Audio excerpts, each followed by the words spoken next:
क्यों और कैसे डूबी थी श्री कृष्ण द्वारिका नगरी। आज से लगभग 5000 साल पहले श्री कृष्ण ने मथुरा छोड़कर द्वारिका का निर्माण विश्वकर्मा के हाथों करवाया था। श्री कृष्ण अपने साथ यदुवंशियों को साथ में लाए थे और इस नगर को अपना बसेरा बनाया था। द्वारिका श्री कृष्ण की कर्मभूमि मानी जाती है, जिस पर उन्होंने 36 वर्षों तक शासन किया। मित्रों, श्री कृष्ण की नगरी द्वारिका महाभारत युद्ध के 36 वर्ष पश्चात समुद्र में डूब जाती है। द्वारिका के समुद्र में डूबने से पूर्व श्री कृष्ण सहित सारे यदुवंशी भी मारे जाते हैं। समस्त यदुवंशियों के मारे जाने पर द्वारिका के समुद्र में विलीन होने के पीछे मुख्य रूप से दो घटनाएं जिम्मेदार है। एक, माता गांधारी द्वारा श्री कृष्ण को दिया गया श्राप, और दूसरा, ऋषियों द्वारा श्री कृष्ण पुत्र सांब को दिया गया श्राप।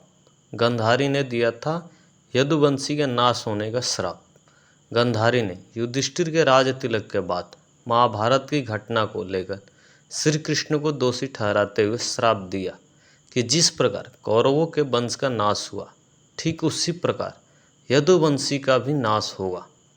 ऋषियों ने दिया था सांब को श्राप। महाभारत युद्ध के 36 वर्ष के बाद जब 36वां वर्ष आरंभ हुआ तो तरह तरह के अपशगुन होने लगे। एक दिन महर्षि विश्वामित्र, देव ऋषि नारद आदि द्वारिका आए। वहाँ यादव कुल के कुछ नवयुवकों ने उनके साथ प्रयास करने का सोचा।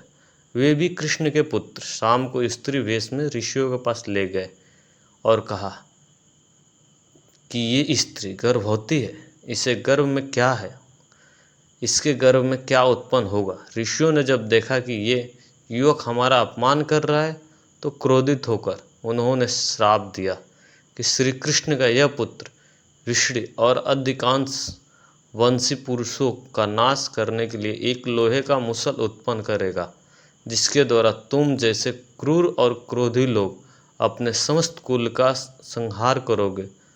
उस मुसल के प्रभाव से केवल श्री कृष्ण और बलराम ही बच पाएंगे।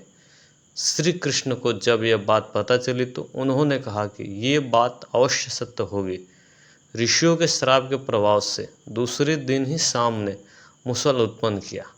जब यह बात राजा उग्रसेन को पता चली तो उन्होंने उस मुसल को चुरा कर समुद्र में डाल दिया। इसके बाद राजा उग्रसेन और श्री कृष्ण ने नगर में घोषणा करवा दी कि आज से कोई भी विष्णु युवा अधिकांश वंशी अपने घर में मदिरा तैयार नहीं करेगा। जो भी व्यक्ति छिपकर मदिरा तैयार करेगा उसे मृत्युदंड दिया जाएगा। घोषणा सुनकर द्वारिका वासियों ने मदिरा नहीं बनाने का निश्चय किया। द्वारिका में भयंकर अपशगुन होने लगे थे। प्रतिदिन आंधी चलने लगी। चूल्हे इतने ज़्यादा बढ़ गए कि मार्गों पर मनुष्य ज़्यादा दिखाई देने लगे। वे रात में सोए हुए मनुष्य के बाल और नाखून कुतर खा जाते थे। जब श्री कृष्ण ने नगर में होते ना अपशकुनों को देखा तो उन्होंने सोचा कि कौरवों की माता गांधारी का श्राप सत्य होने का समय आ गया है। इन अपशकुनों को देखकर तथा पक्ष के 13वें दिन अमावस्या का संयोग जानकर श्री कृष्ण काल की अवस्था पर विचार करने लगे। उन्होंने देखा कि इस समय वैसा ही योग बन रहा है जैसा महाभारत के युद्ध के समय बना था। गांधारी के श्राप को सत्य करने के उद्देश्य से श्री कृष्ण ने यदुवंशियों को तीर्थ यात्रा करने की आज्ञा दी। श्री कृष्ण की आज्ञा से सभी राजवंशी समुद्र के तट पर प्रभास तीर्थ आकर निवास करने लगे। एक दिन अथंक और विष्णु के बीच किसी बात पर बहस हो गई।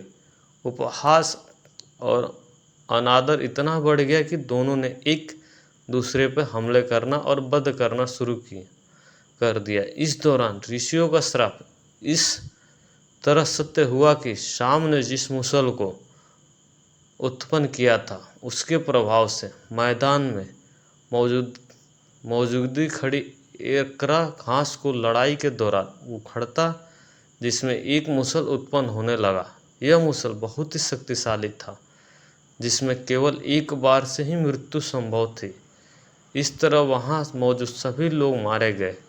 जब श्री कृष्ण उस प्रभास क्षेत्र में पहुँचे तो अपने परिजनों को मृत्यु देखकर अत्यंत दुखी हो गए। क्रोध में आकर श्री कृष्ण ने कहा, खड़ी घास को उखड़ता तो वह मुसल में तब्दील हो गई। इसके बाद श्री कृष्ण ने उस मुसल को वहाँ मौजूद जीवित लोगों पर वार कर दिया, क्योंकि इन लोगों ने अपने ही लोगों को मारा था। श्री कृष्ण ने वासुदेव जी को इस बारे में बताया और कहा कि आप स्त्रियों और बच्चों को लेकर अर्जुन के साथ हस्तिनापुर चले जाइए। इसके बाद श्री कृष्ण प्रभास क्षेत्र में पहुँचे तो उस समय उनके बड़े भाई बलराम जी ध्यान मुद्रा में लीन थे। श्री कृष्ण को देखकर बलराम के शरीर से शेषनाग निकले और समुद्र में चले गए। फिर श्री कृष्ण श्राप और नर संहार के बारे में विचार करते हुए इधर उधर घूमने लगे। घूमते हुए वे एक पेड़ के नीचे विश्राम करने के लिए बैठे। इसी दौरान जरा नामक शिकारी का बाण उनके पैर के अंगूठे में जाकर लगा। जरा शिकारी ने यह हिरण का मुख समझकर मारा था। श्री कृष्ण के पैर में बाण देख शिकारी उनसे क्षमा मांगने लगा, तो उन्होंने जरा को अभय दान दिया और अपने प्राणों को त्याग दिए। इसके बाद यदुवंशियों का अंतिम संस्कार किया गया, जिसके अगले ही दिन वासुदेव जी ने भी प्राण त्याग दिए। अर्जुन वहाँ से स्त्रियों और बच्चों को लेकर जैसे ही हस्तिनापुर की ओर चला, द्वारिका नगरी समुद्र में डूब गई। द्वारिका क्यों प्रसिद्ध है? द्वारिका नगरी के प्रसिद्ध होने के कई कारण हैं। द्वारिका पुरियों और 4 धामों पवित्र तीर्थ स्थलों में से एक है। यहाँ पर भगवान श्री कृष्ण और रुक्मणी से संबंध प्राचीन द्वारिकाधीश मंदिर अवस्थित है। साथ ही यहाँ 12 ज्योतिर्लिंगों में से एक नागेश्वर ज्योतिर्लिंग भी स्थापित है। वीडियो कैसी लगी कमेंट बॉक्स में ज़रूर बताएं। वीडियो को लाइक, शेयर और ऐसे ही वीडियो देखने के लिए हमारे चैनल को सब्सक्राइब